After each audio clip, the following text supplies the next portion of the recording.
Hi, I'm Milo from needlepointers.com. Today I have a quick and easy way to alter t-shirts that are too small for you. I thrifted this t-shirt, but it's a little bit tighter than I would want it to be. So I decided to insert some panels along the sides from the arm all the way down to the hem.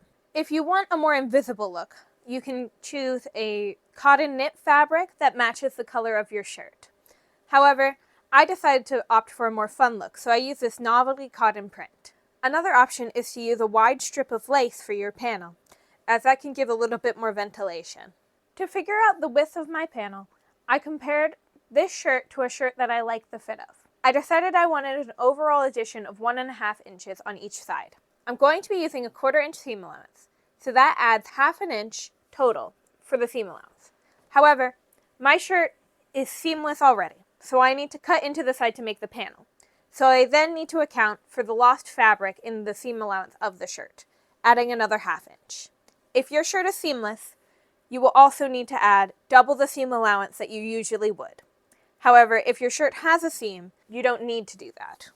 My panel is 2.5 inches wide, 1.5 for the addition I want, and then a whole inch for the seam allowances. Since the sleeve has an underarm seam, I'm going to rip that open with a seam ripper. However, since this shirt is seamless, I'm going to need to cut as straight as possible down the side of the shirt. So now I've cut up the sides, and will now pin my panel right sides together to one side of the shirt. I've attached the panel to one side of my shirt on both sides. You'll notice that the panel extends past the hem of the shirt by about 1/2 inch, both at the bottom and at the sleeve. This is so that we have space to fold it up later and finish it. The next step is to attach your panel to the other side. When lining up the panel with the other side, make sure that it extends the same amount as on the first side, like this. So you want to make sure that these are still lining up across the panel. Pin and sew all the way down. I finished my seams with a serger, but a zigzag stitch will work just as well. I've now attached the panel to both sides. Now would be a good time to try on your shirt to make sure you're happy with how it fits before you finish it. If you are, then you can continue to finish the edges, the raw edges of the panel. You will have to zigzag stitch or serge or fold it twice.